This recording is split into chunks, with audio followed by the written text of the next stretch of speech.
prohibiting, just prohibiting, that's bad, don't do it. Doesn't work that way anymore right now. We gotta wake up. So, introducing that would need resources too. And it will take time. It will take time. But on your own, of course, you shouldn't tolerate it. You shouldn't do it. You should provide the example. How about all those young people na gusto nila magkaroon ng advocacy, gusto na tumulong, pero feeling nila they're not capable. They want to find their own way of being a public servant. What advice would you give them? Part of the challenge of making yourself what you will become is how you do it. Like applying in college, how you fill out the application form is sometimes also a very, very good guide as to whether you will be admitted or not. My advice is, if there's an opportunity, take advantage of it. If you're really interested, you will find a way, particularly in this age of information. You'll find a way. It's very true. You were recently in the spotlight as NDCC chair, of course, with the past happenings in the months previous to now. Paano nga ba tayo mas magiging handa sa panahon ng sakuna? Yan ang tanong ng kabataan, especially now. Watch this. Last year, the Philippines faced one of the worst disasters in history. Typhoons Ondoy and Pepeng together caused an estimated damage of 11 billion pesos in property. Their casualties round up to 300 dead, thousands of families displaced and in evacuation centers, millions sick, and more who are still on the brink of danger. On the other hand, the tragedy showed the true Filipino spirit of bayanihan and Filipinos helping their fellow kababayans. At syempre, di pa huli ang kabataan sa kanilang partisipasyon in the relief operations. Noong unang araw na dumating ang bagyong Ondoy, nagsulputan sa Facebook at Twitter ang mga mensaheng help is needed. Ikinalat ng kabataan in the fastest and most proficient way they know of ang pagbigay ng tulong sa mga nasalanta.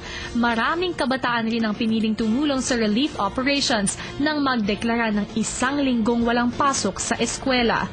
Ngayon, unti-unti na tayong bumabangon mula sa salanta ng bagyong Ondoy at Pepeng. Ngunit marami pa rin ang nagtatanong, nagkulang nga ba ang gobyerno sa pagbibigay ng impormasyon tungkol sa sakuna at pagtulong sa mga mamamayan nito?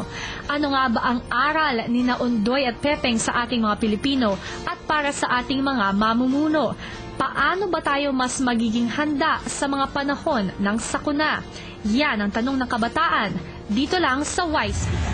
We have some more questions from students from UP and Ateneo. Let's start with you, Carmina. Hello, good evening. I'm Carmina from UP.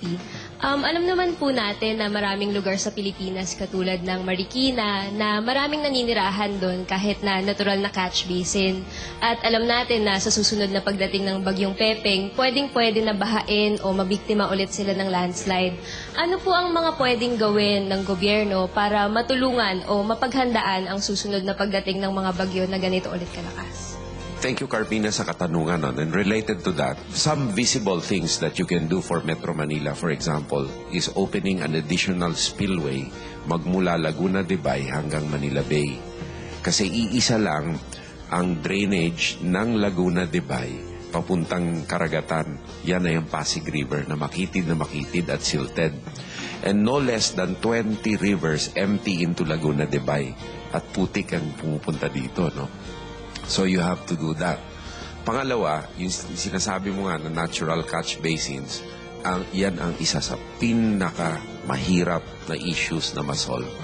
Katulad nung isang araw, may isang babae na lumapit sa akin.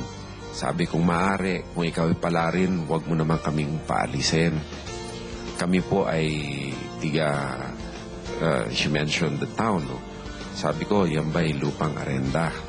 Opo, more than 10 years na po kami doon, di naman po kami binaha.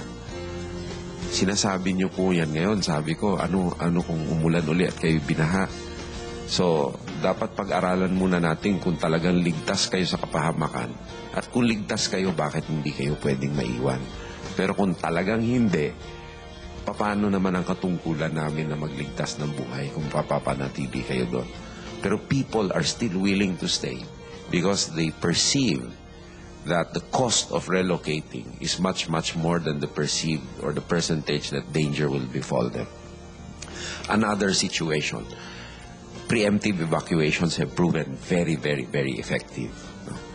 Pero nung una naming ginawa sa Region 2, nagbabala kami ng preemptive evacuation, umaaraw pa. Ayaw sumunod yung mga tao. Ayaw maniwala na may bagyo. The next day, sinalampak nga na napakalakas na bagyo. Now they learn. Now they learn. So, there's a lot that you can do.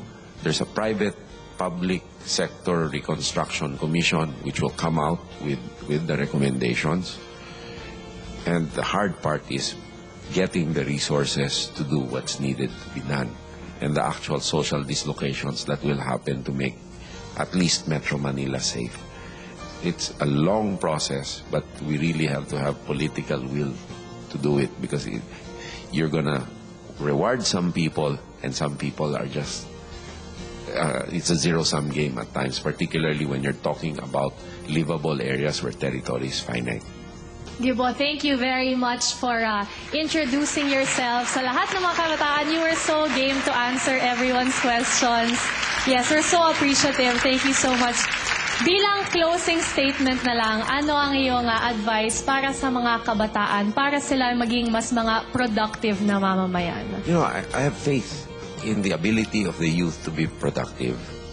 It is only that they be given the opportunities to use their natural talents at yung likas na galing at talino ng mga kabataan. Lahat naman tayo meron nun. Yun ang challenge eh. Meron talaga yan. Bigyan lang ng pagkakataon. And you'll be surprised. I trust the youth of the Philippines to show sometimes even the older people the way. Last question for sure. Bakit ho kayo dapat suportahan ng kabataan? As I said, nananalig ako sa kakayahan ng kabataan at ang kabataan ay hindi isip bata. Ang kabataan ay mature. So, kung sa tingin nila ako dapat, I will respect their judgment. They know best. They know best. It's up to us now just to lay down what our thoughts are and they will be the judge. Once again, thank you very, very much, Gibo. On a personal note, I'd like to say, we really admire you for answering questions, not in a way na it will please the people, but because it's really what you believe in. That's very admirable. Maraming salamat. Thank you, Bianca. Thank you po sa lahat. Yes, of Nanonood, course. sa audience. Thank you to all our studio audience who joined us here tonight. And mga kabarkada, from now up until the election, tuloy-tuloy pa rin ang pagbibigay namin ng impormasyon sa inyo. We will get to know more about all our candidates. We encourage everyone to vote and vote wisely. And also follow the Wise Speak Barkada on Multiply and on Facebook. And you can watch our previous episodes for free. Just register on Catch Up TV via studio23.tv. Kita-kita tayo dito kung saan ang boses ng kabataan walang inuurungan. Ito ang Wise Speak.